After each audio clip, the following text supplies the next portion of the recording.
En este seminario número 11 vamos a tratar el tema de inmunodeficiencias. Las inmunodeficiencias las podemos clasificar en primarias y secundarias.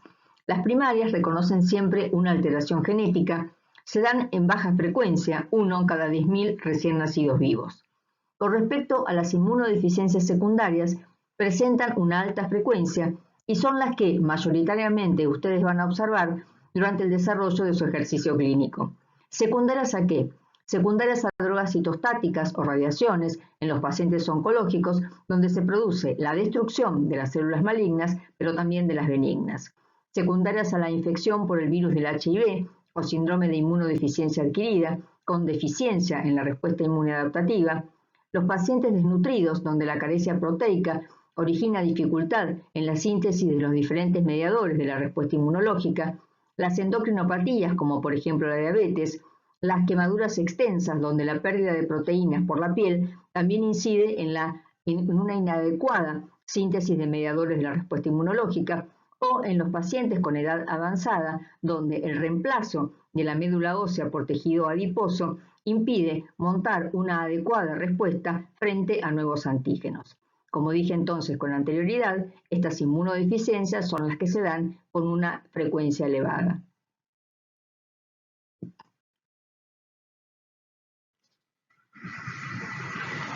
En esta primera parte de la clase nos vamos a referir a las inmunodeficiencias primarias, para luego hablar de una inmunodeficiencia secundaria, como es el síndrome de inmunodeficiencia adquirida. El diagnóstico de las inmunodeficiencias primarias no es fácil.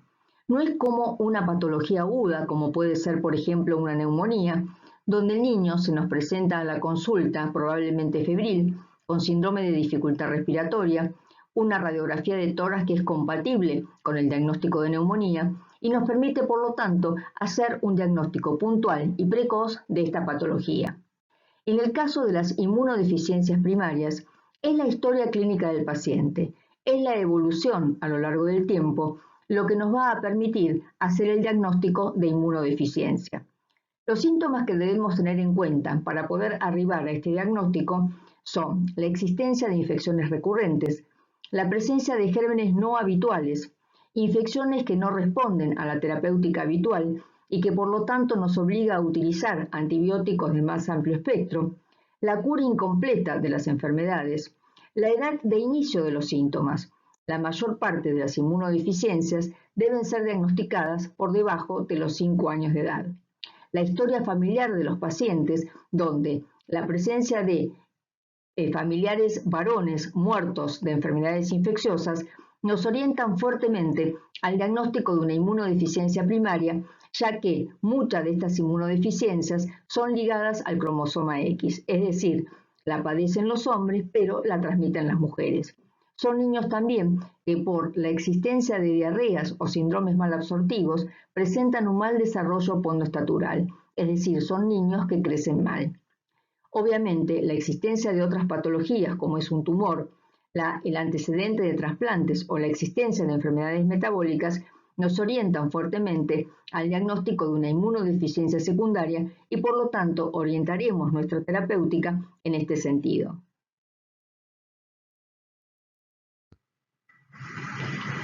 Como dije anteriormente, las inmunodeficiencias primarias suelen ser monogénicas. Además de los procesos infecciosos, presentan con el desarrollo de la enfermedad, con el avance de la enfermedad, mayor incidencia de enfermedades autoinmunes y neoplásicas. Como dijimos anteriormente, el 80% de los casos se manifiestan antes de los 5 años de vida y como muchas de ellas son ligadas al cromosoma X, presentan una incidencia hombre-mujer de una relación 2:1. Con respecto a la clasificación de las inmunodeficiencias, las podemos dividir en inmunodeficiencias de la respuesta inmune adaptativa, que comprende las inmunodeficiencias predominantes de anticuerpos, las inmunodeficiencias combinadas con compromiso de la respuesta humoral y celular, los síndromes de inmunodeficiencia bien definidos, que no son otra cosa que enfermedades que tienen nombre y apellido e incluyen entre sus síntomas una alteración de la respuesta inmune. Las inmunodeficiencias de la respuesta inmune innata, ya sea de sus componentes celulares, que son los fagocitos, macrófagos y neutrófilos, o deficiencia de los componentes humorales de la respuesta inmune innata, como es el complemento. Y después tenemos las inmunodeficiencias que confieren susceptibilidad aumentada a infecciones particulares, como es el caso de las infecciones por micobacterias.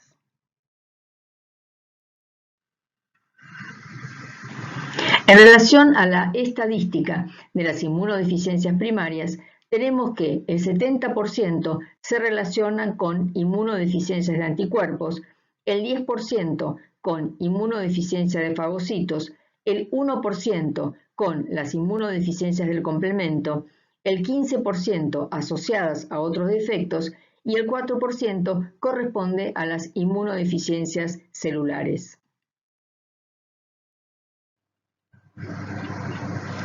Si hacemos el ejercicio de relacionar la infección por determinados agentes patógenos en función de la afectación de los diferentes componentes celulares de la respuesta inmune, encontramos que en el caso del compromiso de los linfocitos B o de la producción de anticuerpos, va a existir una mayor incidencia de infecciones por bacterias extracelulares.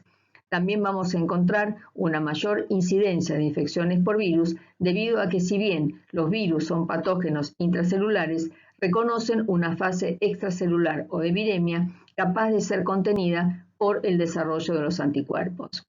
Si el compromiso celular es a nivel de los linfocitos T, vamos a encontrar infecciones por una amplia variedad de patógenos que revelan el compromiso de los diferentes perfiles efectores de la respuesta T. La infección o la infección aumentada por bacterias extracelulares va a revelar el compromiso de los linfocitos Th17 o también de los linfocitos TCD4 Helper folicular que colaboran con los linfocitos B en la síntesis de anticuerpos.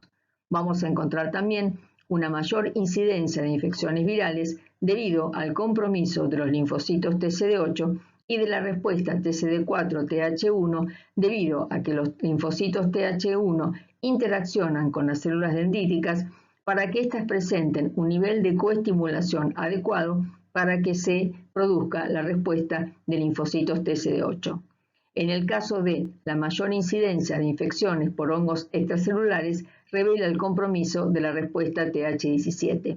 Por otra parte, la mayor incidencia de infecciones por parásitos unicelulares o por micobacterias revela el compromiso de los linfocitos TCD8, así como también de la respuesta TH1 para lograr la coestimulación, como dijimos anteriormente, necesaria para activar a los linfocitos TCD8.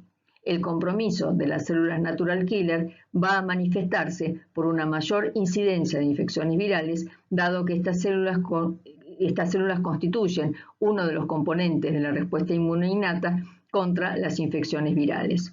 El compromiso de los monocitos macrófagos redunda en una mayor incidencia de infecciones por bacterias extracelulares debido a una deficiencia en la fagocitosis, como también de las infecciones por micobacterias. La deficiencia en los leucocitos polimorfonucleares también producen mayor incidencia de infecciones por bacterias extracelulares por deficiencia de la fagocitosis, como de las infecciones por hongos extracelulares. Y finalmente, el compromiso de los diferentes componentes de la cascada de activación del complemento se manifiesta por un aumento de las infecciones por bacterias extracelulares, tanto gram negativas como por bacterias gram positivas.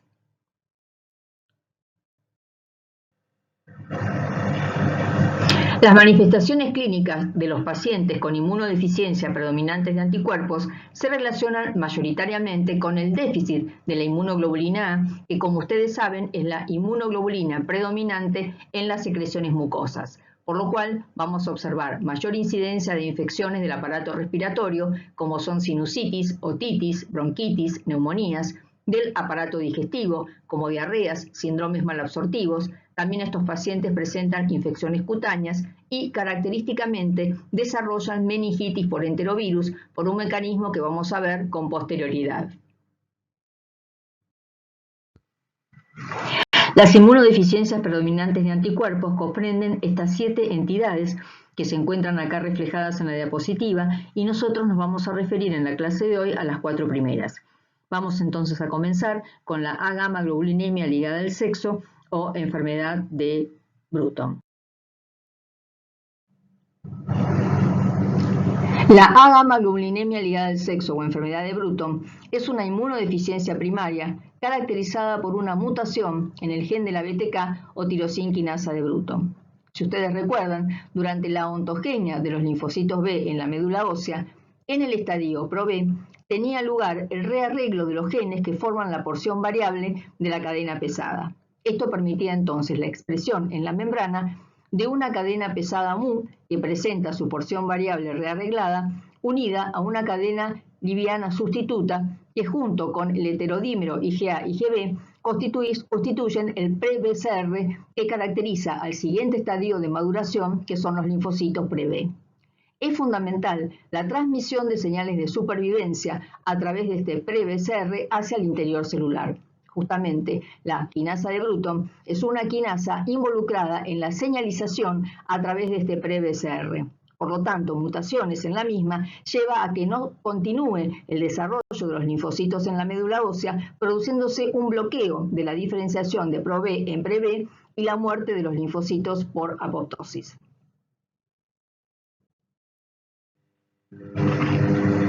La enfermedad de Bruton es una enfermedad ligada al cromosoma X, por la cual la padecen los varones y la transmiten las mujeres. Presenta una A-gamma-globulinemia de todos los isotipos con ausencia de linfocitos B CD19 positivos. Este fenotipo de laboratorio nos autoriza a comenzar el tratamiento sustitutivo con gamma-globulina endovenosa, independientemente que el sello final de la enfermedad se realizará a través de la demostración de la mutación en el gen de la BTK por biología molecular. Las manifestaciones clínicas de estos pacientes comienzan entre los 9 y 12 meses de vida, cuando ya se ha producido la depuración de los anticuerpos maternos. Se caracteriza por infecciones fundamentalmente del aparato respiratorio, como neumonías, bronquitis, sinusitis, otitis, del aparato digestivo, como diarreas o síndromes malabsortivos, y característicamente presentan meningitis por enterovirus. La presencia de infecciones graves por enterovirus tiene que ver con el papel de la enzima BTK en la vía de transducción de señales del receptor TOL8, que es un receptor que, como ustedes saben, está involucrado en la inmunidad innata frente a la defensa de ciertos virus RNA. La tirosina quinasa de Bruton interactúa con el dominio intracelular de TOL8, activando el factor NF-kappa-beta, que a su vez determina la transcripción de genes que codifican citoquinas proinflamatorias como la IL-6 y el TNF-alfa. Por lo tanto, la infección por enterovirus suele producirse aún en pacientes que tengan niveles de anticuerpos protectores.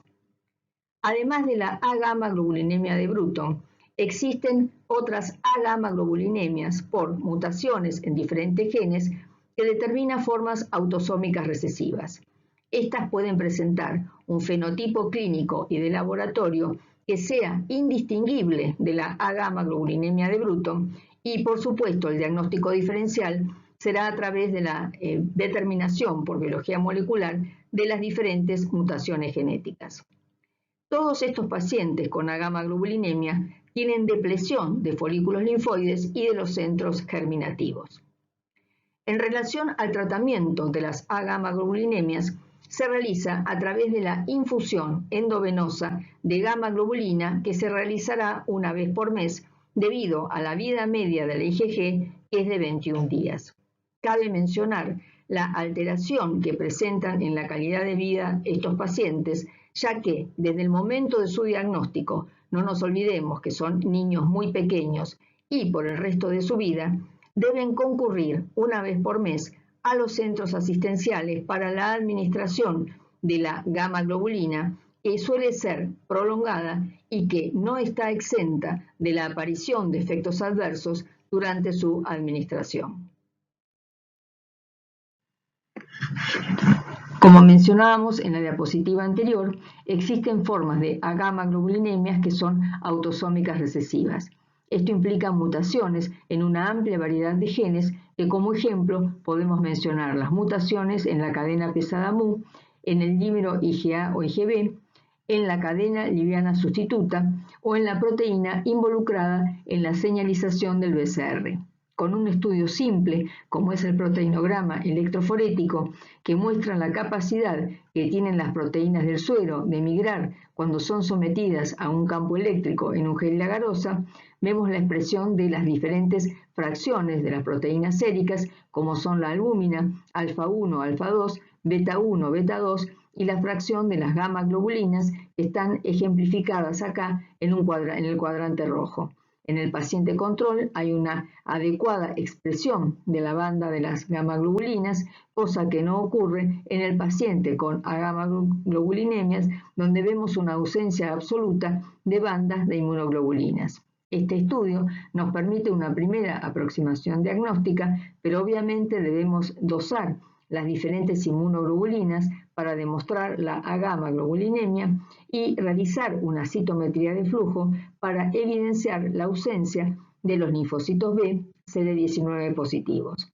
En el primer gráfico vemos que en el paciente control va a haber en el cuadrante que expresa la doble marcación linfocitos CD19 que expresan inmunoglobulina M en su superficie, mientras que en los pacientes con la gamma-globulinemia de Bruton por deficiencia del gen de la tirosina quinasa de Bruton, no hay expresión de linfocitos CD19 ni expresión de inmunoglobulina M. Lo mismo ocurre para las restantes agamma-globulинemias autosómicas recesivas, que son fenotípicamente y con respecto a la clínica y con respecto al laboratorio, indistinguibles de la enfermedad de Bruton.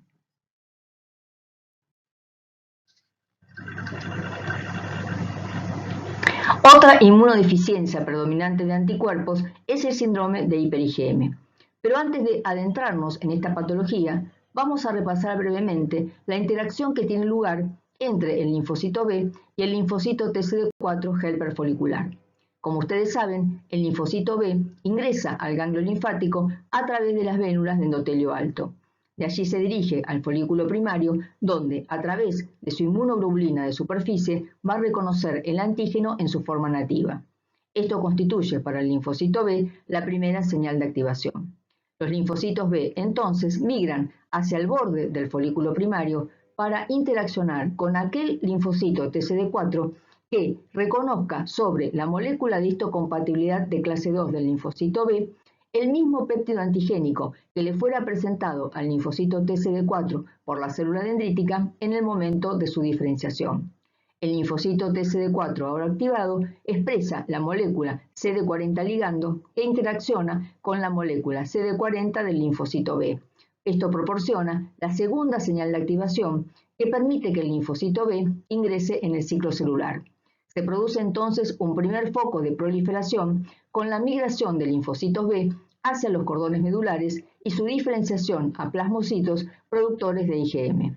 El resto de los linfocitos B van a reingresar al folículo primario para fundar el centro germinal, donde tienen lugar los fenómenos de hipermutación somática y switch de isotipo. Finalmente, se producirán plasmoblastos que migrarán hacia la médula ósea para diferenciarse en plasmocitos de vida media larga y, por otro lado, tendrá lugar la diferenciación en linfocitos B de memoria. ¿Qué ocurre en el síndrome de hiper-IgM? Podemos encontrar mutaciones a nivel de la molécula CD40 ligando. Esta es la forma más frecuente y se encuentra ligada al cromosoma X. También podemos encontrar mutaciones en la molécula CD40, que es una forma autosómica. Las mutaciones en la enzima AID, citidina deaminasa inducida por activación, también es una forma autosómica.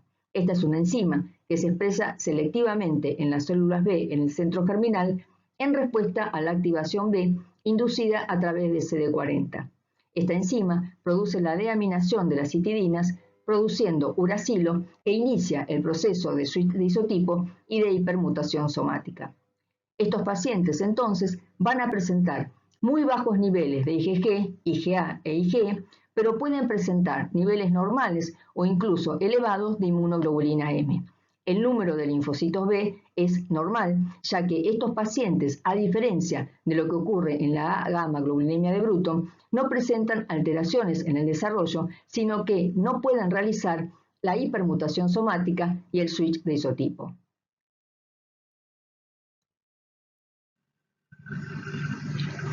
Los pacientes con síndrome de hiper-IgM presentan síntomas que son semejantes a la de los pacientes con enfermedad de Bruton, pero agregan infecciones propias de una deficiencia celular. Esto es debido a que las mutaciones en las moléculas CD40, CD40 ligando impiden una adecuada expresión de moléculas coestimuladoras sobre las células presentadoras de antígeno luego de su interacción con los linfocitos TCD4, TH1, que van a llevar a una insuficiente activación de los linfocitos TCD8. Estos pacientes desarrollan, por lo tanto, infecciones oportunistas del aparato respiratorio por Pneumocystis jirovecii, síndromes malabsortivos secundarios a diarreas asociadas a infección por Cryptosporidium, que son muy difíciles de erradicar y que comprometen severamente la vida del paciente. También desarrollan colangitis esclerosante por Cryptosporidium, que dificultan el tratamiento de estos pacientes, ya que no solamente requerirán un trasplante de médula ósea por su inmunodeficiencia primaria, sino también un trasplante hepático. Existen fenómenos de autoinmunidad mediados por anticuerpos del isotipo IgM contra los neutrófilos, desarrollando neutropenia, contra los glóbulos rojos, desarrollando anemia hemolítica, contra las plaquetas, desarrollando púrpura autoinmune, o contra los propios hepatocitos, desarrollándose una hepatitis autoinmune. Existe hiperplasia del tejido linfoide acompañada de hepatoesplenomegalia por la estimulación antigénica de los linfocitos B, productores de IgM, a diferencia de la hipoplasia linfoide que se observa en los pacientes con enfermedad de Bruton.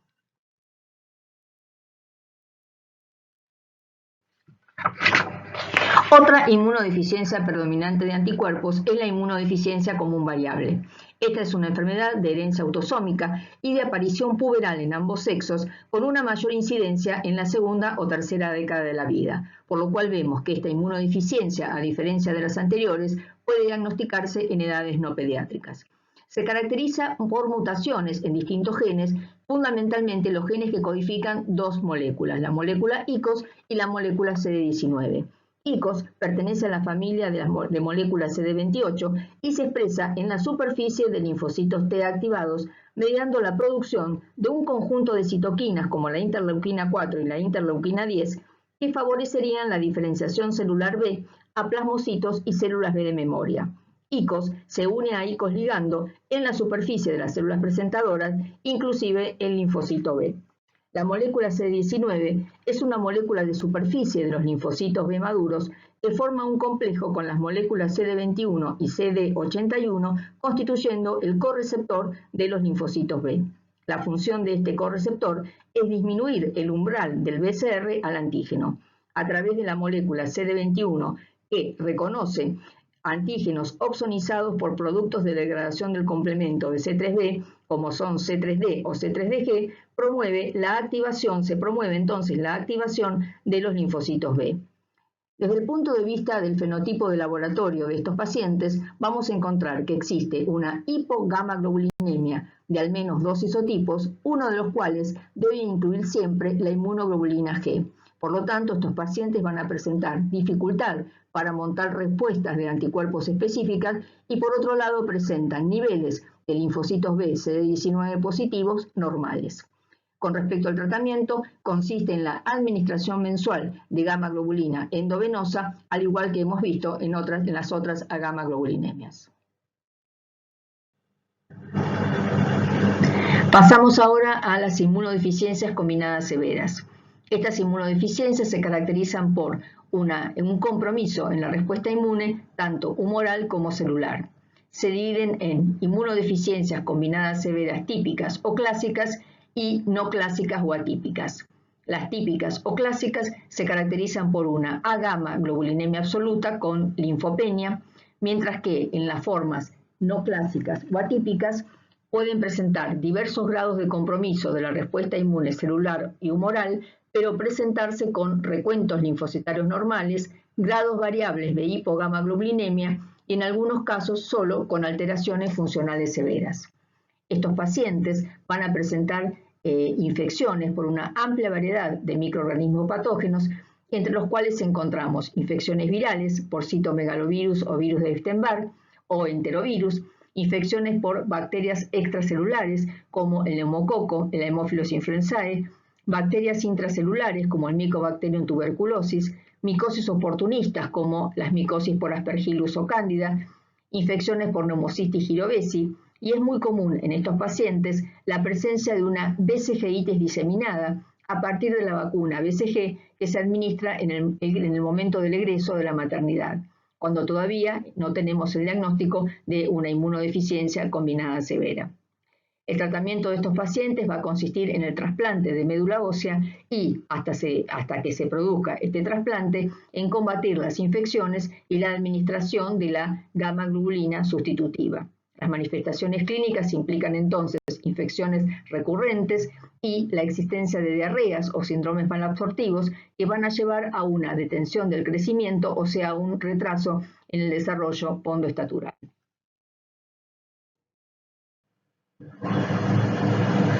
Las inmunodeficiencias combinadas severas se caracterizan por mutaciones que pueden ocurrir en distintos genes, como vemos ejemplificada en esta diapositiva. Vamos a referirnos a las formas más comunes, como es la mutación en la cadena gamma común que da lugar a la inmunodeficiencia combinada severa ligada al cromosoma X. La mutación en la cadena gamma común constituye la forma más frecuente de inmunodeficiencia combinada severa, abarcando el 50% de las mismas. Esta cadena gamma común es justamente una cadena común a receptores de un conjunto de citoquinas hematopoyéticas, como son la interleuquina 2, involucrada en la homeostasis periférica de los linfocitos T, la interleuquina 4, involucrada en la maduración terminal de las células B, en la interleuquina 7, implicada en el desarrollo de los linfocitos T, la interleuquina 9, vinculada a fenómenos de hematopoiesis, la interleuquina 15, vinculada al desarrollo de las células natural killer, y de la IL-21, vinculada a la maduración y activación de las células T y las células natural killer. Por otro lado, la cadena JAK3 es una tirosinquinasa asociada a la cadena gamma común y de ella depende la traducción de señales en las que este receptor está presente. Por lo tanto, los pacientes con mutaciones en la tirosinquinasa JAK3, que es una forma autosómica recesiva, van a compartir el mismo fenotipo que tienen aquellos pacientes que presentan mutaciones en la cadena gamma común, que es la forma ligada al cromosoma X. Otro ejemplo de inmunodeficiencias combinadas severas típicas lo constituye la deficiencia de adenosindiaminasa. Esta es una enzima que está involucrada en el catabolismo de las purinas. Su ausencia induce la acumulación de metabolitos tóxicos que ejercen un potente efecto citotóxico sobre los linfocitos.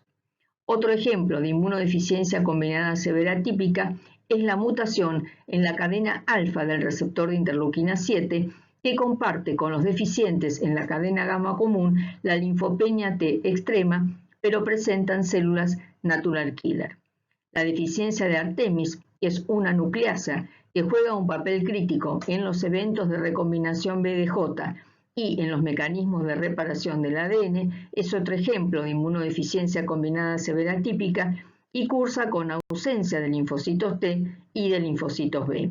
También las mutaciones en las recombinasas RAC1 y 2, que median la recombinación BDJ en la ontogenia B y T, son otro ejemplo de inmunodeficiencia combinada severa típica que cursa con ausencia de linfocitos B y de linfocitos T.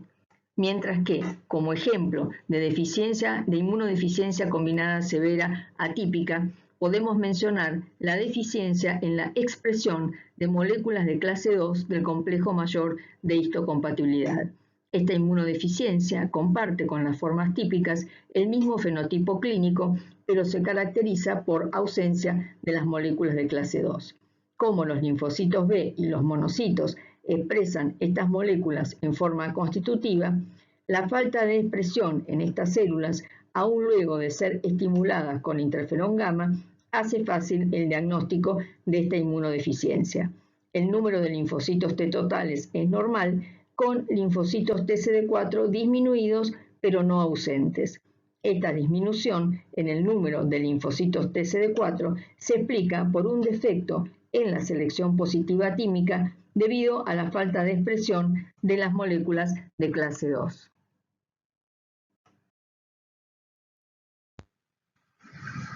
Con respecto a las características que podemos encontrar a nivel de la expresión de las diferentes poblaciones celulares, tenemos que, en el caso, por ejemplo, de la deficiencia en la cadena gamma común o JAK3, no van a poder actuar citoquinas como la interleuquina 7 involucrada en el desarrollo de los linfocitos T o la interleuquina 15 involucrada en el desarrollo de las células natural killer. Al no poder expresarse el receptor para estas citoquinas, por lo tanto no vamos a encontrar la presencia de linfocitos T en sangre periférica. Sí va a haber expresión de linfocitos B, ya que la maduración terminal de los linfocitos B puede depender de otras citoquinas que no sean la interleuquina 4, pero no va a haber expresión de células natural killer. Si el déficit ocurre a nivel de la adenosina-deaminasa, la acumulación de metabolitos tóxicos va a afectar tanto a los linfocitos T, linfocitos B, como células natural killer. Las deficiencias en las recombinasas, como RAC1 o RAC2, o en la deficiencia de Artemis, no vamos a poder generar un receptor de linfocito T viable, como tampoco un receptor de linfocito B, por lo cual no va a haber linfocitos T ni linfocitos B, y sí va a haber células natural killer. Mientras que la deficiencia en la cadena gamma del complejo CD3 acoplado al TCR va a impedir entonces la expresión de linfocitos T en la periferia, sí va a haber linfocitos B y sí va a haber células natural killer.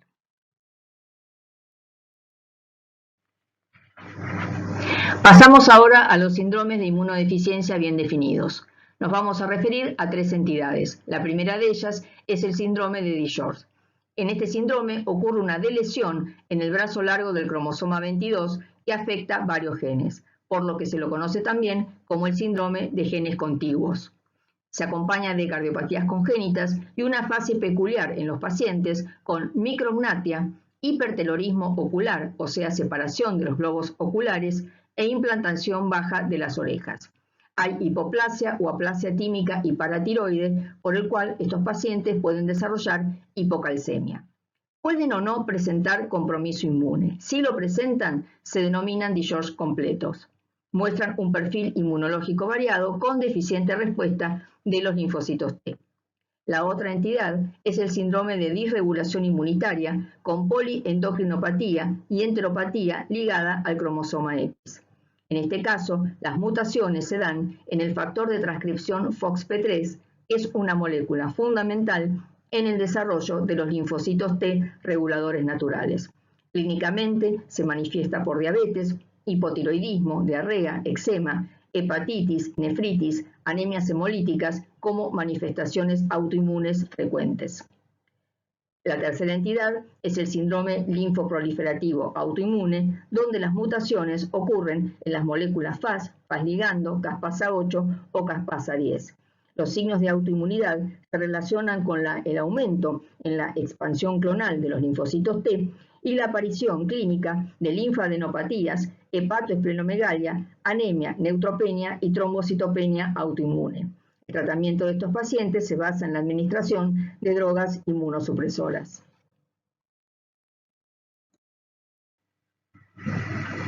Hemos hablado hasta ahora de las inmunodeficiencias de la respuesta inmune adaptativa, donde nos hemos referido a las inmunodeficiencias predominantes de anticuerpos, las inmunodeficiencias combinadas severas y los síndromes de inmunodeficiencias bien definidos.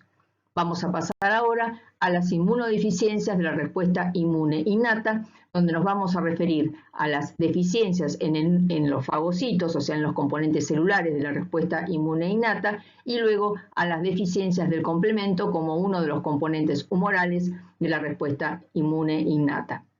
Pasamos ahora entonces a las deficiencias de fagocitos, y nos vamos a referir a las alteraciones en el número de los mismos.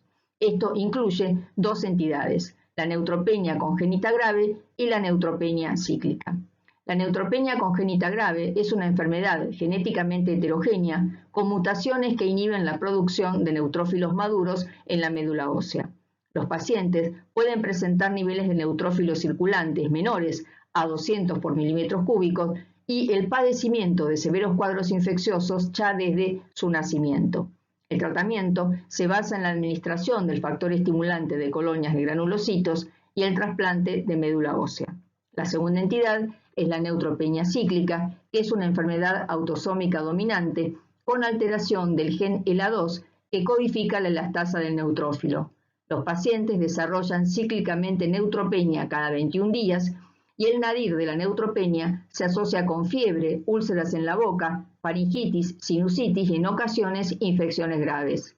El tratamiento se basa en la administración del factor estimulante de colonia de granulocitos durante la neutropenia.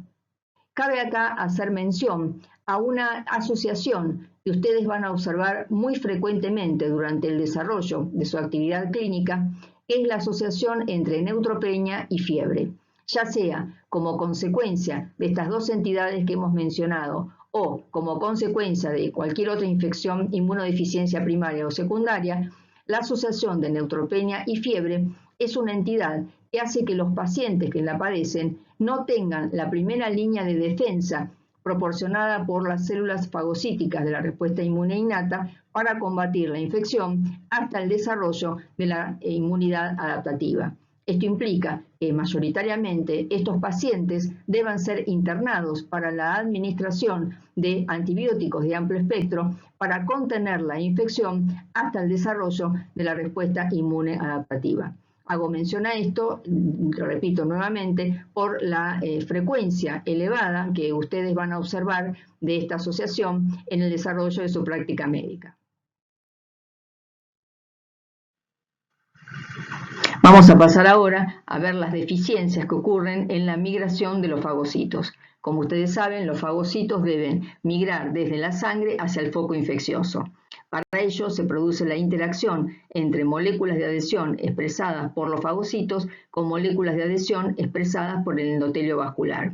Existe un primer momento de adhesión temprana o rolling que depende de la interacción entre moléculas de adhesión pertenecientes a la familia de las selectinas con moléculas de adhesión de la familia de las cialomucinas. Luego ocurre una adherencia estable que depende de la interacción entre las moléculas de adhesión de la familia de las integrinas con moléculas de adhesión de la superfamilia de las inmunoglobulinas. En la deficiencia de adhesión leucocitaria de tipo 1 hay mutaciones en la cadena beta 2 de las integrinas. Las beta 2 integrinas son heterodímeros formadas por una subunidad beta que es común, constante, y otra subunidad alfa que es variable. Si la beta 2 integrina, también conocida como CD18, se une a la subunidad alfa CD11A, la integrina se denomina LFA1. Si la molécula CD18 se une a una subunidad alfa CD11B, la integrina se denomina MAC1. Y si la subunidad beta 2 integrina CD18 se une a la subunidad alfa CD11C, la molécula de adhesión la integrina se denomina CR4. En el caso de los pacientes que presenten deficiencia de LAD1, vamos a encontrar entonces que existe una migración defectuosa de los neutrófilos a los tejidos infectados, con lo cual vamos a encontrar neutrofilia periférica, pero en las lesiones el paciente no va a presentar pus. Se caracterizan por úlceras necróticas en la piel, en los tejidos blandos, úlceras necróticas en la boca, en la faringe, en el tubo digestivo, neumonías necrotizantes, meningitis, todas infecciones sumamente graves que producen la muerte del paciente en el 75% de los casos. Pero característicamente, como dijimos, las lesiones o los sitios de infección no tienen pus. El diagnóstico se efectúa por citometría de flujo al demostrar la ausencia de la beta 2 integrina, o sea, de la molécula CD18, en los neutrófilos de los pacientes. El único tratamiento posible constituye el trasplante de médula ósea.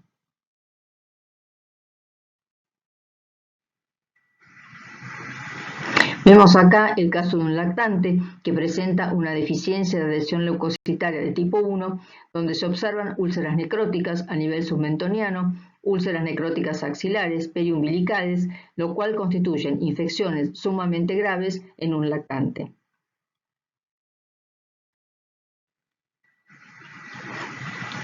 En la deficiencia de adhesión leucocitaria de tipo 2, las mutaciones ocurren en la enzima fucosiltransferasa, que es una enzima que se encarga de agregar residuos de fucosa en los motivos reconocidos por las selectinas en sus ligandos.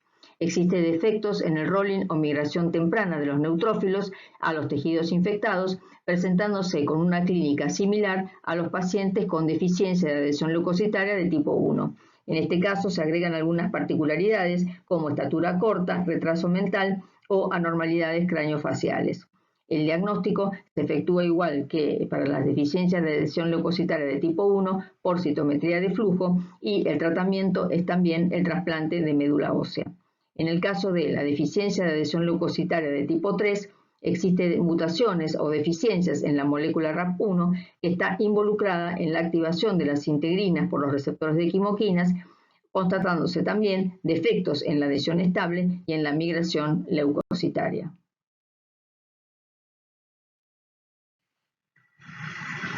Vamos ahora a hablar de las deficiencias en la funcionalidad de los fagocitos. Ustedes recuerdan que los mecanismos microvicidas de los fagocitos se podían producir o se pueden producir a través de mecanismos que son dependientes del oxígeno o independientes del mismo. Los mecanismos dependientes del oxígeno tienen que ver con la activación de la enzima NADPH oxidasa, que está compuesta por diferentes subunidades y donde la mutación en alguna de estas subunidades genera una enfermedad conocida como enfermedad granulomatosa crónica. Los componentes entonces de la NADPH oxidasa son la subunidad GP91 y la subunidad P22, que son dos componentes de membrana, mientras que el resto de las subunidades, que son la molécula P47, P40 y P67, se encuentran en el citosol. En el momento que se produce la activación de la NADPH oxidasa, existe una traslocación de los componentes citosólicos a los componentes de membrana, constituyéndose entonces la NADPH, que va a originar la formación de intermediarios reactivos del oxígeno, comenzando por la reducción del oxígeno molecular, generando anión superóxido, especie altamente inestable que se dismuta en forma espontánea o por acción de la superóxido dismutasa, originando peróxido de hidrógeno. A su vez, tenemos que la mieloperoxidasa puede oxidar a los haluros generando hipohalitos como el hipoclorito. En estos pacientes, la mutación de la subunidad GP91 constituye el 60% de los pacientes con enfermedad granulomatosa crónica y es una forma ligada al cromosoma X, mientras que mutaciones en cualquiera de las otras subunidades originan formas autosómicas recesivas. En estos pacientes vamos a encontrar como lesión característica los granulomas, que están formados por neutrófilos que acuden al foco infeccioso sin poder vencer la infección y por lo tanto llegan mayor cantidad de neutrófilos que originan justamente estos granulomas que dan el nombre a la enfermedad. Vamos a encontrar entonces granulomas en diferentes partes del cuerpo, como a nivel del esófago, del píloro, del intestino, originando la colitis granulomatosa, abscesos o granulomas en la uretra. Vamos a encontrar también abscesos perianales, neumonías recurrentes, lesiones en la piel como es el impétigo, forunculosis recurrente, abscesos hepáticos o abscesos esplénicos y el desarrollo también es posible el desarrollo de osteomielitis. Los gérmenes que más habitualmente se rescatan en los pacientes con enfermedad granulomatosa crónica es el Staphylococcus aureus y las micosis oportunistas como la micosis por Aspergillus. El diagnóstico de esta enfermedad se basa en dos métodos diagnósticos. Uno es la reducción del colorante nitrobrutetrasolio, que se realiza por microscopía óptica, y la oxidación de la dihidrorodamina, que se evalúa por citometría de flujo.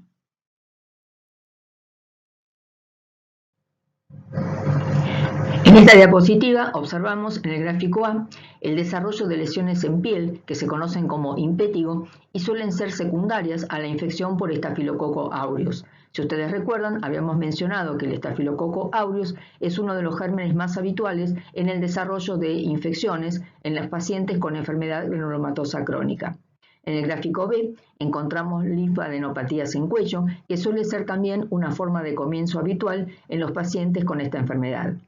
En el gráfico C vemos a nivel de las flechas fenómenos de destrucción ósea secundarios al desarrollo de una osteomielitis, también producida generalmente por el Staphylococcus aureus. Y finalmente, en el gráfico D, observamos a nivel donde marcan las flechas un estrechamiento de la columna esofágica que es secundario al desarrollo de granulomas.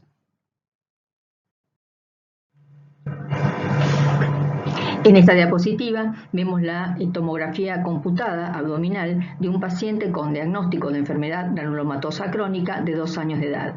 Este paciente ingresó a la guardia febril en mal estado general, con distensión abdominal, y cuando le realizamos la imagen, la tomografía de abdomen, se observa a nivel del vaso señalado por las flechas la presencia de múltiples imágenes hipodensas que corresponden a microabscesos esplénicos. En este paciente resultaba muy dificultoso controlar la infección, ya que permanentemente se producían émbolos sépticos a partir de estos microabscesos esplénicos que impedían la resolución del cuadro infeccioso del paciente.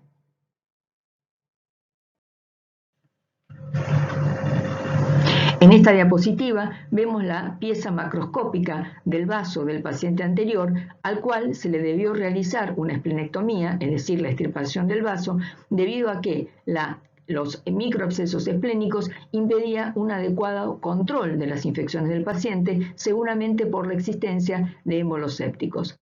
En esta pieza macroscópica, se observa la gran cantidad de microabscesos que presenta el paciente e incluso en algunos casos son de aspecto necrótico.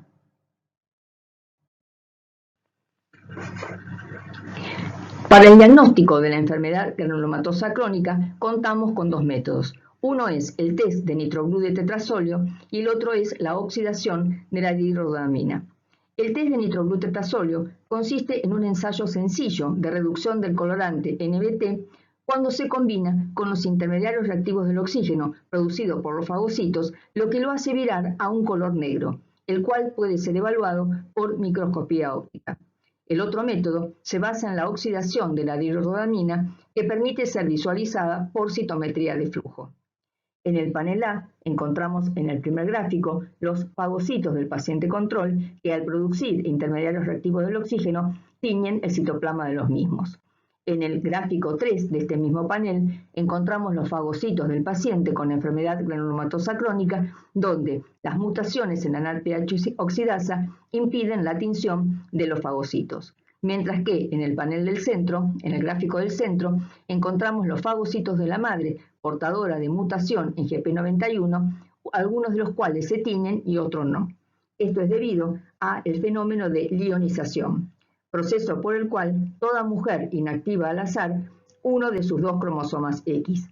Cuando una mujer portadora de enfermedad granulomatosa crónica por mutación de GP91 inactiva el cromosoma X afectado, dejando activo el cromosoma X sano, todas las células hijas de esta serie producirán cantidades adecuadas de intermediarios del oxígeno. Por el contrario, cuando la mujer portadora inactiva el cromosoma X sano, dejando activo el mutado, estos fagocitos no serán capaces de producir intermediarios del oxígeno.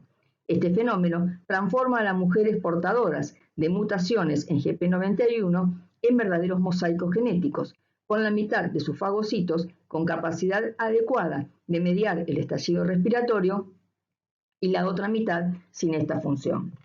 El otro método diagnóstico se basa en la oxidación de la dihidrorodamina. Esto genera un colorante llamado rodamina que emite fluorescencia, por lo cual puede ser objetivado por citometría de flujo. En el panel B vemos entonces en los cuadrantes superiores los neutrófilos del paciente control, de la madre portadora de la mutación y del paciente con enfermedad granulomatosa crónica en condiciones basales sin estimular. Cuando estos fagocitos son estimulados con éster del Forbol como PMA, se produce entonces la oxidación a rodamina y el corrimiento de la intensidad media de fluorescencia por la generación de los intermediarios del oxígeno. En el gráfico del medio vemos entonces que cuando los neutrófilos, los fagocitos de la madre, son estimulados con PMA, se observa una curva bimodal, donde se objetiva que algunos de estos fagocitos producen intermediarios reactivos del oxígeno en cantidad adecuada, mientras que otros no lo hacen. Mientras que en el caso del paciente, cuando se los estimula con PMA, no existe aumento de la intensidad media de fluorescencia debido a que no hay oxidación de la dihidrorodamina por falta de producción de intermediarios reactivos del oxígeno.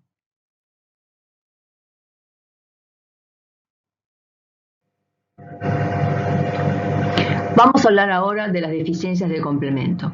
Si las deficiencias se producen a nivel de los componentes iniciales de la cascada de activación de la vía clásica del complemento, como C1, C4, C2 o C3, vamos a observar mayor incidencia de infecciones bacterianas y el desarrollo de autoinmunidad debido, esto último, al depósito tisular de complejos inmunes. En todo proceso infeccioso se originan antígenos solubles que se unen a anticuerpos IgG específicos, formando complejos inmunes solubles que deben ser depurados del torrente circulatorio. Una depuración ineficaz de estos complejos inmunes lleva a su depósito en la pared de los pequeños vasos sanguíneos, en la membrana basal glomerular o en la membrana sinovial de las articulaciones, generando procesos inflamatorios. El complemento juega un rol fundamental en la eliminación de estos complejos inmunes a través de la generación de C3b por la activación de la vía clásica del complemento. El C3b generado se deposita sobre la superficie de los complejos inmunes y permite de esta manera que sean reconocidos por el CR1 expresado por los eritrocitos. Los eritrocitos entonces transportan los complejos inmunes hacia el vaso y hacia el hígado para que sean fagocitados por los macrófagos hepáticos y los macrófagos esplénicos. Vemos entonces cómo esta inmunodeficiencia conlleva al desarrollo de fenómenos autoinmunes. Por otro lado, la deficiencia de los componentes terminales de la cadena del complemento, de C5 a C9, redunda en una mayor incidencia de infecciones por Neisseria, mientras que la deficiencia de C1 inhibidor, que es un factor plasmático involucrado en los mecanismos de regulación de la actividad del complemento, lleva a una entidad que se conoce como angioedema hereditario, que se transmite en forma autosómica dominante. La deficiencia de C1 inhibidor produce una activación descontrolada del complemento con aumento en la producción de los factores que le integran, entre ellos el componente C2. C2 sabemos que se cliva, originando C2b, que forma parte de la activación del complemento, mientras que C2a se libera en fase soluble y puede clivarse originando un péptido que se conoce como quinina de C2. Este péptido quinina de C2 tiene acción vasodilatadora y aumenta la permeabilidad capilar. A su vez, la deficiencia de C1 inhibidor induce la producción de bradiquinina que potencia la acción vasodilatadora del péptido quinina de C2. Esto hace que los pacientes que padecen esta enfermedad presenten edemas que pueden estar en cualquier lugar de la economía, como es por ejemplo a nivel del cuello, pudiendo generar compresión de la vía aérea que pone en juego la vida del paciente, a nivel del abdomen, del mediastino, miembros superiores o miembros inferiores. Es un edema que se caracteriza por no presentar rubor, pero que es sumamente doloroso y obliga en muchas ocasiones a la administración de analgésicos muy potentes para poder calmar el dolor. En algunos casos se hace necesaria la administración de morfina por este mismo motivo. El estudio del complemento puede realizarse a través de el dosaje de los niveles séricos de los componentes del mismo por inmunodifusión radial o por ELISA, o se puede efectuar la valoración funcional de su capacidad hemolítica a través de las reacciones de CH50, que estudia la vía clásica, o AP50, que estudia la vía alterna. CH50, o capacidad hemolítica 50, es la cantidad de suero del paciente que es capaz de lisar el 50% de un sistema hemolítico compuesto por glóbulos rojos de carnero sensibilizados con anticuerpos, mientras que la vía alterna utiliza glóbulos rojos de conejo que no están sensibilizados con anticuerpos, pero que expresan una baja concentración de ácido ciálico que permite activar la vía alterna del complemento.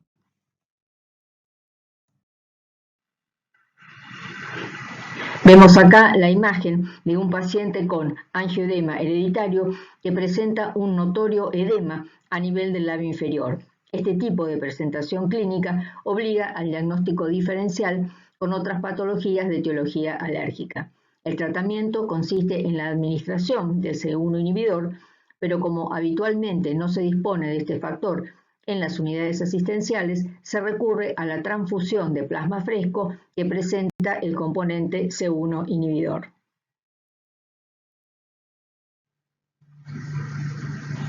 Vamos a referirnos ahora a la susceptibilidad a infecciones por micobacterias.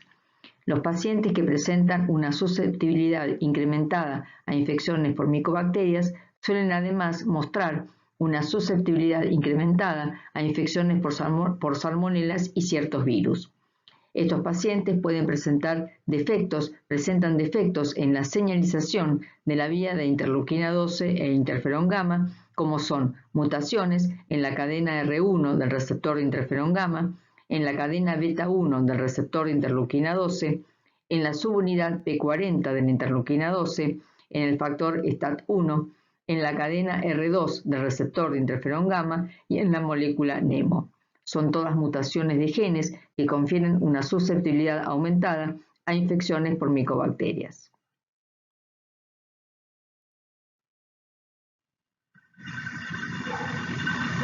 La señalización a través de los receptores de interleuquina 12 e interferón gamma cumple un papel crítico en la defensa contra las micobacterias. La fagocitosis de las micobacterias por los macrófagos induce la producción de interleuquina 12. Esta es una citoquina formada por dos subunidades, la subunidad P40 y la subunidad P35. La interleuquina 12 estimula a los linfocitos T y las células natural killer a través de su receptor. El receptor de interleuquina 12 es otro heterodímero formado por interleuquina 12, receptor beta 1, e interleuquina 12, receptor beta 2. El estímulo del receptor de interleuquina 12 genera la activación de quinasas y la fosforilación de STAT4, quien se trasloca al núcleo e induce la producción de interferón gamma. El interferón gamma interactúa con todas las células nucleares del organismo a través de su receptor, un heterodímero formado por interferón gamma receptor 1 e interferón gamma receptor 2. El interferón gamma promueve la transcripción de genes con múltiples funciones, activando quinasas y fosforilando a STAT1, quien se trasloca al núcleo e induce la transcripción de genes regulados por el interferón gamma, induciendo la producción de interleuquina 12. Una deficiencia casi patognomónica del interferón gamma receptor 1 es la osteomielitis por micobacterias no tuberculosas. En la deficiencia del interferón gamma receptor 2 se observan infecciones graves, diseminadas o mortales por micobacterias tuberculosas y micobacterias no tuberculosas. Con respecto a la vía del factor de transcripción NF-kappa-beta, encontramos que la molécula NEMO, luego de su activación por la interacción CD40-CD40 ligando, favorece la translocación y el factor de transcripción NF-kappa-beta al núcleo, induciendo la síntesis de citoquinas inflamatorias como TNF-alfa e interleuquina 12. Por lo tanto, mutaciones en la molécula NEMO se caracterizan por ausencia de estas citoquinas inflamatorias, redundando en una mayor infección por micobacterias.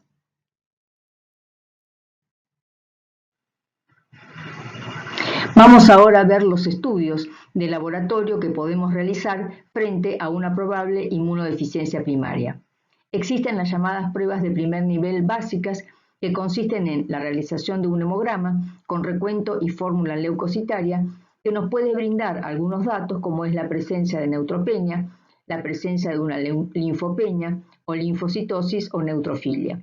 Por otro lado, el proteinograma electroforético que muestra la capacidad que tienen las proteínas del suero de migrar en un gel de agar cuando son sometidas a un campo eléctrico en función de su punto isoeléctrico, nos permite entonces detectar las diferentes fracciones como son la albúmina, alfa 1, alfa 2, beta 1, beta 2 y las gamma globulinas donde se encuentran las inmunoglobulinas. Esta relación albúmina-globulina es de aproximadamente en condiciones normales de 2,7 a 1,5. Y también dentro de estas pruebas básicas incluimos el dosaje de las diferentes inmunoglobulinas por inmunodifusión radial, excepto la IgE, que debe ser dosada por ELISA. Realizadas estas pruebas de primer nivel o básicas, pasamos a las pruebas de primer nivel complementarias y luego a las pruebas de segundo nivel.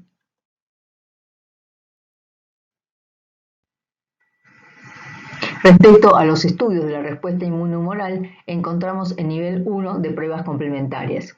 Esto consiste en el recuento cuantitativo de los niveles séricos de inmunoglobulina G, IgM e IgA por inmunodifusión radial. La IgE, debido a su baja concentración, debe ser medida por ELISA.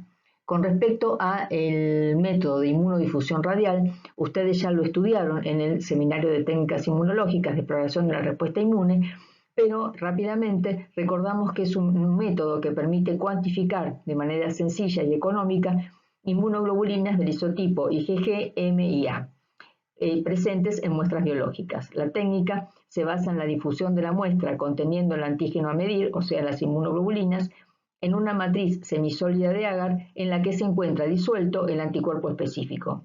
La muestra biológica se introduce en los orificios cilíndricos excavados en el agar y a medida que el antígeno difunde en forma radial, se alcanza la relación antígeno-anticuerpo que permite la formación de precipitados visibles.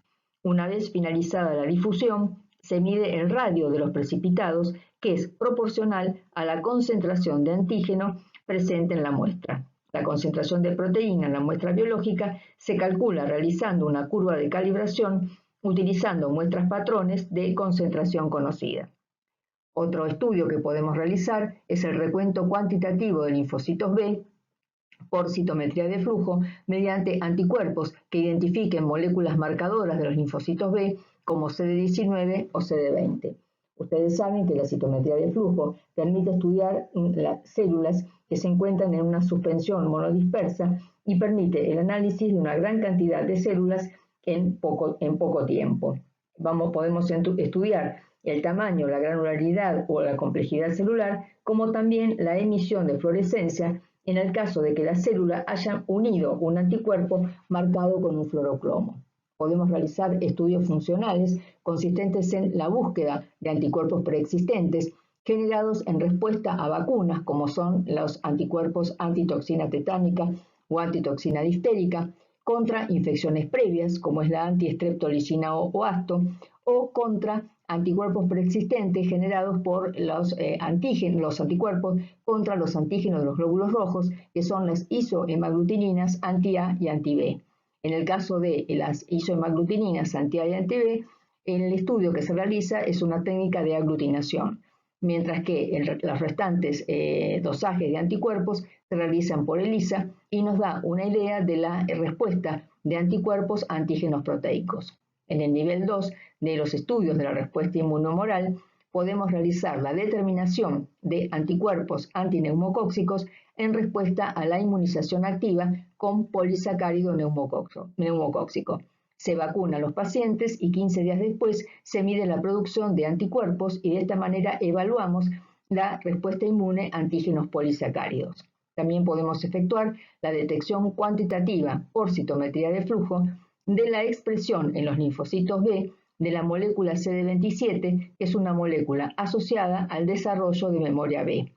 Otro estudio que podemos realizar para estudiar la función humoral es la determinación cuantitativa de las diferentes subclases de inmunoglobulina G, como IgG1, 2, 3 y 4, que se realiza por ELISA. También podemos efectuar el análisis de las mutaciones en los genes causantes de las diversas inmunodeficiencias primarias, como por ejemplo el gen de la tirosinquinasa de Bruton, la cadena Mu, la enzima ID, etc., que se realizan por biología molecular.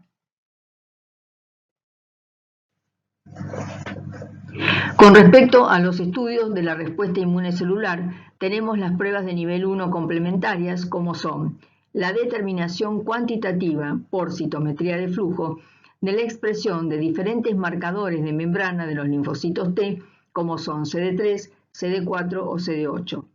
Las pruebas de hipersensibilidad retardada a distintos antígenos in vivo, como la PPD, candidina o streptokinasa.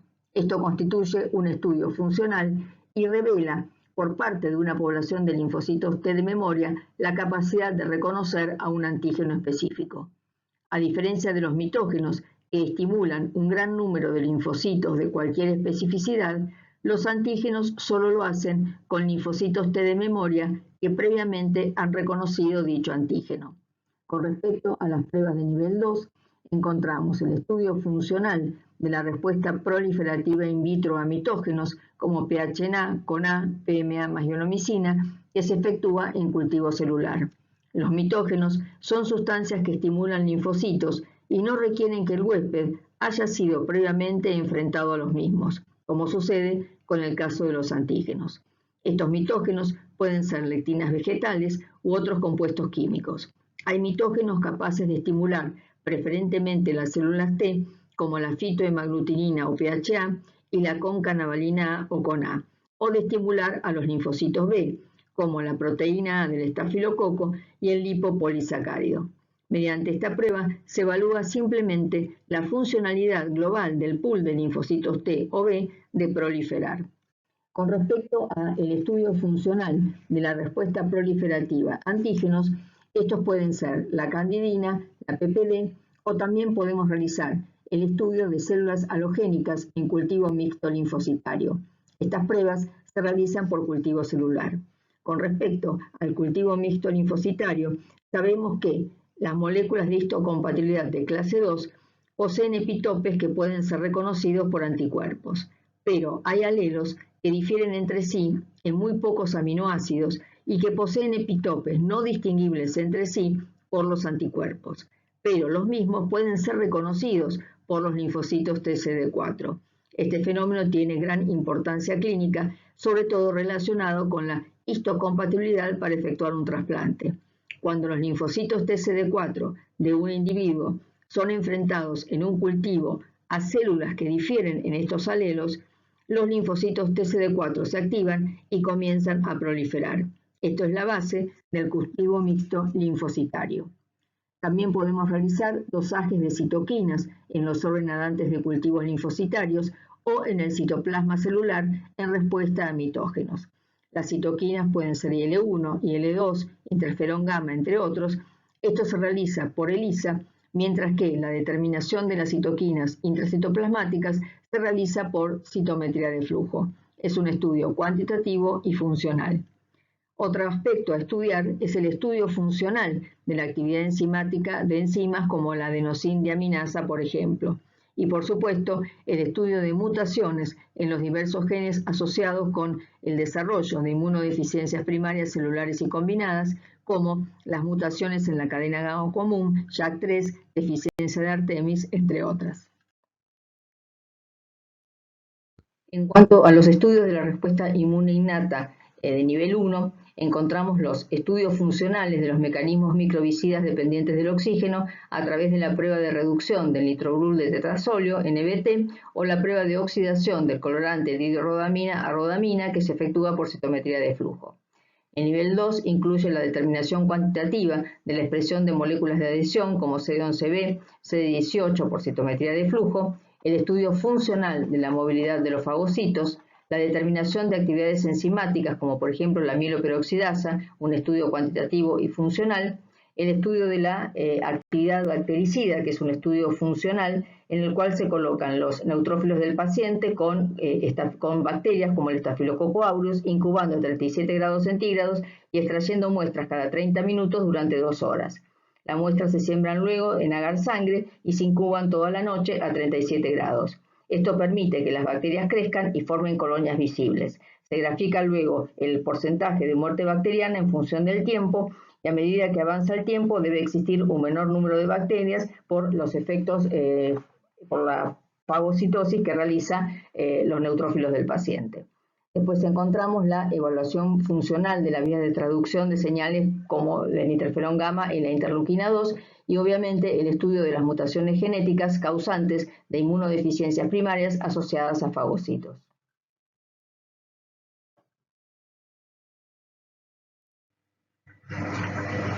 Continuando con los estudios de la respuesta inmune innata, encontramos las pruebas de nivel 1 para el estudio del complemento que comprenden la determinación cuantitativa de sus componentes C3, C4 o la esterasa de C1 por inmunodifusión radial o el estudio de la actividad lítica del complemento a través de la CH50 para la vía clásica y la AP50 para la vía alterna, que constituye un estudio cuantitativo y funcional. Las pruebas de nivel 2 incluyen la determinación cuantitativa y funcional de los restantes componentes del complemento que se realizan por ELISA, que es un método cuantitativo, o las pruebas funcionales como CH50 y AP50. Y tenemos también la determinación cuantitativa y funcional de los restantes inhibidores del complemento que se efectúan por ELISA. En cuanto al estudio de las células natural killer, podemos hacer la determinación cuantitativa de la expresión de moléculas de linaje, como son CD16 y CD56 por citometría de flujo, o podemos realizar un estudio funcional determinando la actividad citolítica de las células natural killer sobre las células K562 que constituyen una línea celular derivada de la leucemia mieloide.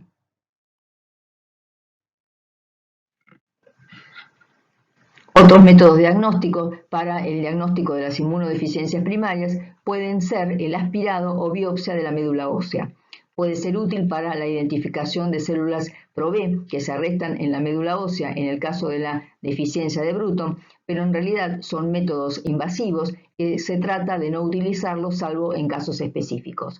Obviamente, cuando conocemos el defecto en el paciente, debemos estudiar a los familiares para la detección de posibles portadores. También puede efectuarse el diagnóstico prenatal cuando se conoce el defecto en la familia mediante la obtención de sangre fetal, células amnióticas o vellosidades coriónicas, según sea el momento en que se encuentre el momento del embarazo en que se encuentre la paciente.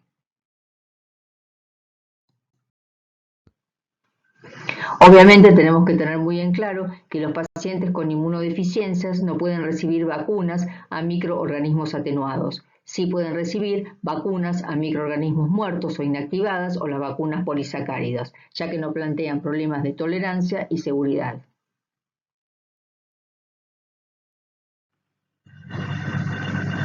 Con respecto al tratamiento de las inmunodeficiencias primarias, en el caso de las inmunodeficiencias predominantes de anticuerpos, como es la gamma-globulinemia de Bruton, el síndrome de hiper-IgM o la inmunodeficiencia común variable, el tratamiento consiste en la administración de gamma-globulina endovenosa en dosis de 400-600 miligramos por kilo, que se efectúa una vez por mes, dado a que, como dijimos anteriormente, la vida media de IgG es de 21 días. Se busca alcanzar niveles séricos de anticuerpos IgG que sean superiores a los 500 miligramos por ciento, ya que se consideran que son los niveles protectores. En el caso del síndrome de hiper-IgM, debido a la deficiencia celular, se puede llegar a requerir con el tiempo el trasplante de la médula ósea. En el caso de los pacientes con inmunodeficiencias combinadas severas, el tratamiento es el trasplante precoz de médula ósea y en algunas inmunodeficiencias combinadas, como es la deficiencia de adenosina-diaminasa, el reemplazo sustitutivo con la administración de la enzima. En el caso de los pacientes que presentan una deficiencia de adhesión leucocitaria, el tratamiento se basa en el trasplante de médula ósea, mientras que en los pacientes con enfermedad granulomatosa crónica se realiza una tríada terapéutica basada en la administración de interferón gamma subcutáneo 3 veces por semana para aumentar la actividad bactericida de los fagocitos, de un antimicótico como es el itraconazol, debido a la alta incidencia que presentan estos pacientes de micosis oportunistas como la micosis por Aspergillus, y la administración de trimetroprima sulfametoxazol por la mayor incidencia de infecciones bacterianas como el estafilococo aureus. Con respecto al trasplante de médula ósea, se busca idealmente que tanto el donante como el receptor tengan idénticas moléculas de histocompatibilidad de clase 1 o de clase 2. Como esto rara vez es posible, ya que solamente 1/3 de los pacientes pueden presentar un donante compatible, se recurre al trasplante haploidéntico. Esto obviamente lleva o conlleva el riesgo potencial de desarrollar una enfermedad de injerto versus huésped.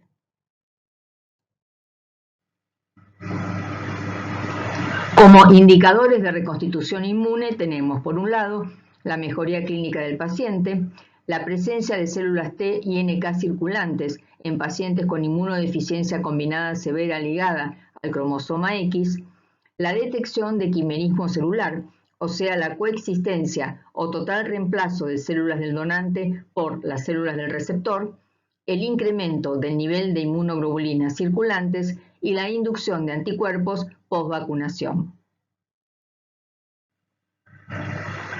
Bueno, hasta ahora nos hemos referido a las inmunodeficiencias primarias. Vamos a hablar ahora de una inmunodeficiencia secundaria, como es el síndrome de inmunodeficiencia adquirida provocado por el virus del HIV.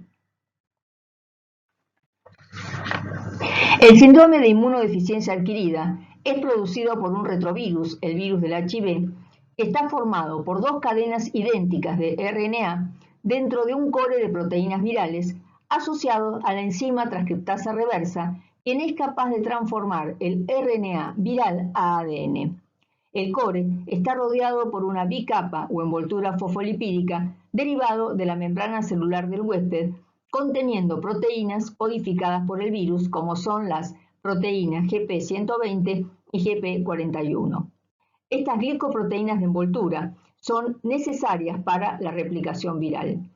Los linfocitos TCD4 expresan la molécula receptora del virus del HIV, que es precisamente la molécula CD4. También expresan el correceptor del virus, que son las moléculas CXCR4 y CCR5. La unión de la proteína GP120 viral al CD4 de los linfocitos TCD4 constituye el primer paso en la infección por el virus del HIV. Esta unión permite la inserción de la GP41 en la membrana celular y la penetración del virus en la célula huésped. En relación a la vía de transmisión de este virus, las relaciones sexuales desprotegidas constituyen la principal vía de transmisión. No obstante, la incidencia de la transmisión sexual es baja. Se estima para la mujer en un evento de transmisión por cada 1000 actos sexuales consumados por vía vaginal y en un evento de transmisión por cada 100 actos sexuales consumados por vía rectal. La forma en que el virus del HIV transgrede la barrera epitelial a fin de acceder a sus células blanco no queda del todo claro. Esta podría ser a través de una ruta paracelular, a través de las uniones establecidas entre células epiteliales vecinas, o un segundo posible mecanismo estaría dado por la capacidad de las células dendríticas asociadas a la mucosa genital de emitir proyecciones que alcanzan la luz vaginal y que les permite entonces contactar directamente con el virus presente en las secreciones mucosas. También es probable que el virus del HIV penetre a través de microtraumatismos producidos en la mucosa durante el acto sexual, lo cual es un hecho frecuente, ya que de hecho se detectan microabrasiones en la mucosa vaginal en el 60% de las mujeres sanas luego de mantener relaciones sexuales consentidas. La visión tradicional sobre la historia natural de la infección por el virus del HIV sostenía que el paciente infectado sufría en los primeros 3 a 4 meses de la infección una linfopenia TCD4 relativa que se recuperaba parcialmente a medida que se desarrollaba la respuesta inmunitaria, permaneciendo luego los niveles de células TCD4 relativamente estables durante meses y años. Esta presunción entonces, sustentada en el recuento de linfocitos TCD4 en la sangre periférica y cuyo número solo representa del 1 al 2% del total de células T del organismo, es incorrecta. Hoy se sabe que el recuento de linfocitos TCD4 en la mucosa intestinal sufre en las primeras 2 a 6 semanas posinfección una depresión masiva mayor del 80% del número de células TCD4 efectoras y de memoria, proceso que se acompaña de la involución del tejido linfoide asociado al GAL. Esta depresión masiva de células T de memoria en el GAL condiciona la capacidad de este tejido linfoide de mantener la integridad estructural y funcional de la barrera epitelial frente al propio desafío que implica la flora comensal. Esto conduce a la aparición de una enteropatía crónica que se asocia con un pasaje incrementado de productos microbianos a través de la mucosa intestinal. De esta manera, esto explicaría los altos niveles séricos de productos microbianos como el lipopolisacárido que se observa en el suero de los pacientes infectados por el virus del HIV.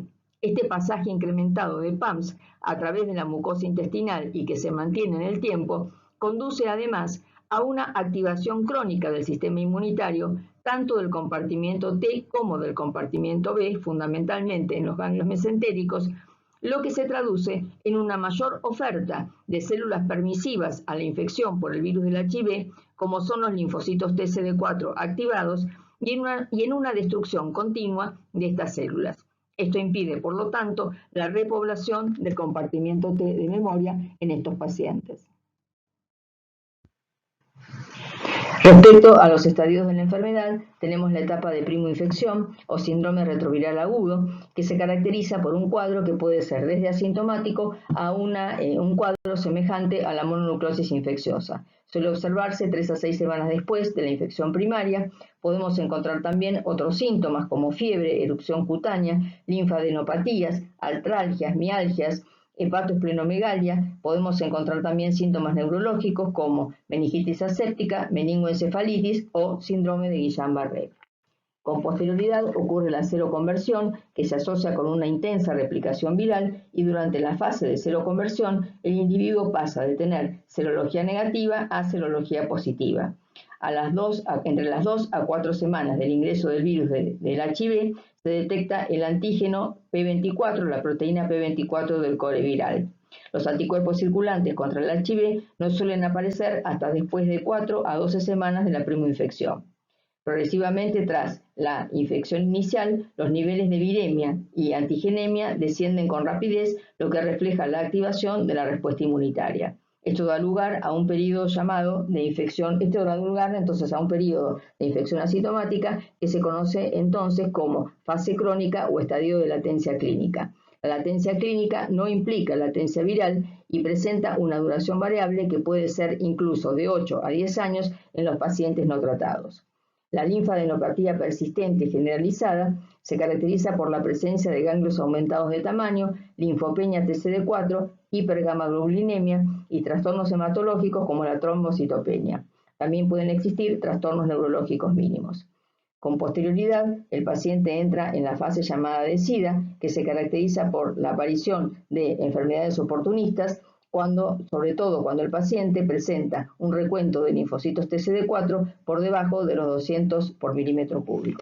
En estos casos, estas enfermedades marcadoras son, por ejemplo, la candidiasis esofágica, la coccidioidomicosis diseminada o extrapulmonar, criptococosis extrapulmonar, criptosporidiasis intestinal, retinitis o corioretinitis por citomegalovirus, encefalopatía relacionada con el HIV, histoplasmosis diseminada o extrapulmonar, isosporiasis intestinal crónica, síndrome de sarcoma de Kaposi, linfoma de Burkitt, tuberculosis de cualquier localización, pulmonar o extrapulmonar, neumonías por neumocitis girovesi, toxoplasmosis cerebral, a nivel de los genitales, herpes, papilomavirus humano y candidiasis.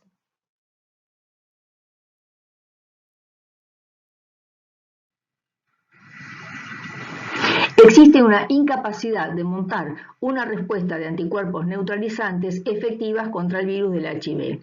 Esto es debido a la intensa variabilidad que presenta el virus, que puede variar las secuencias de aminoácidos de sus epitopes y por lo tanto los anticuerpos neutralizantes ya generados dejan de actuar como tales. El ejemplo típico de este tipo de mecanismo de evasión es el representado por los sucesivos cambios en los dominios de la proteína GP120 del virus del HIV. Otro mecanismo de evasión es la extensiva glicosilación, que puede observarse, por ejemplo, a nivel de la proteína GP120, que presenta una alta concentración de glúcidos que interfieren en el reconocimiento de los epitopes proteicos. Por otro lado, existen epitopes crípticos, ya que algunos epitopes virales pueden expresarse en forma críptica y son solo accesibles al BCR en ciertos estadios del proceso infeccioso. Por ejemplo, los epitopes presentes en la glicoproteína GP120 del HIV, que son los dominios de la GP120 que reconoce el CD4, no suelen mostrarse al exterior, ya que la GP120 se expresa en la partícula viral intacta como un trímero que suele ocluirlos en su interior.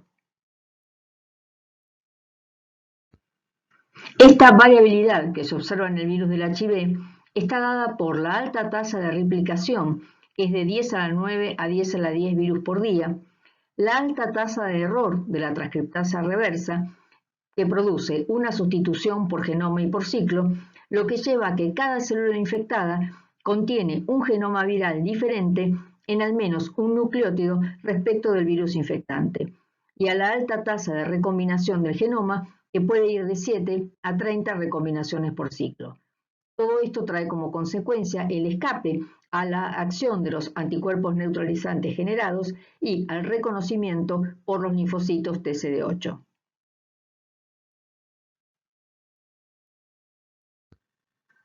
La variabilidad de la que venimos hablando ocasiona que las diferentes cuasi especies circulantes en un individuo puedan diferir hasta en un 35% a nivel de la secuencia del gen de la envoltura viral, que es el principal blanco de la respuesta inmune.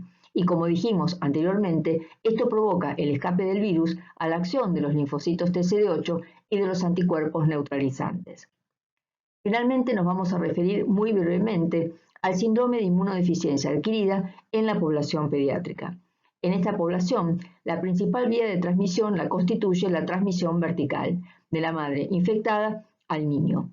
Y la medicación antirretroviral a la mujer embarazada ha permitido reducir notoriamente este índice de transmisión de un 30% a un 2% en la actualidad. El diagnóstico de la infección por el virus de HIV en la población pediátrica ofrece también algunas particularidades.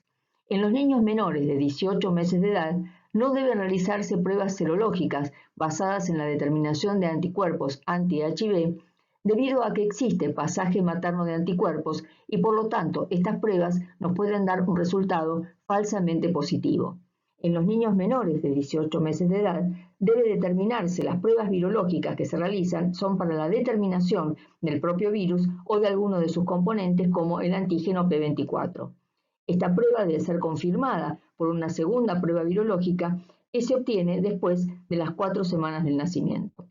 Por otra parte, la presencia de anticuerpos anti-HIV en los niños mayores de 18 meses de edad pone el sello a la infección por el virus del HIV, ya que a esta edad los anticuerpos no son los anticuerpos maternos, sino los producidos por el mismo paciente. Con respecto a los recuentos de linfocitos TCD4 y linfocitos totales en los niños sanos, sabemos que son más elevados que los correspondientes a los adultos no infectados. Estos valores van disminuyendo hasta alcanzar cifras similares a las de los adultos hacia los 5 años de edad. Por lo tanto, en los menores de 5 años se prefiere considerar el porcentaje de linfocitos TCD4 por sobre el recuento absoluto de los mismos, debido a que el porcentaje presenta una menor variabilidad. Los niños que presentan un porcentaje de linfocitos TCD4 por debajo del 15% padecen una inmunodeficiencia grave. Entre el 15% y el 25% una inmunodeficiencia moderada y por encima del 25% presentan una inmunodeficiencia leve. Y por último, me gustaría terminar esta clase con un comentario referido a la importancia que tienen los efectores de salud en fomentar muy fuertemente la adherencia de los pacientes a la terapia antirretroviral. Se observa en esta población una marcada falta de adherencia a la misma y tiene que ver mayoritariamente con el contexto social en el cual crecen estos pacientes y también, en muchos casos, a la ausencia de los progenitores de estos niños como consecuencia de esta misma enfermedad. Esta administración incorrecta de la medicación lleva a mutaciones virales que inhabilitan continuar con el esquema de medicación que venía recibiendo el paciente, debiéndose recurrir a un nuevo esquema terapéutico, lo cual constituye un problema serio para el tratamiento de estos niños, ya que el arsenal de medicamentos de lo que se dispone es limitado en función de la temprana edad en que estos pacientes comienzan a recibir las drogas antirretrovirales. Bueno, muchísimas gracias.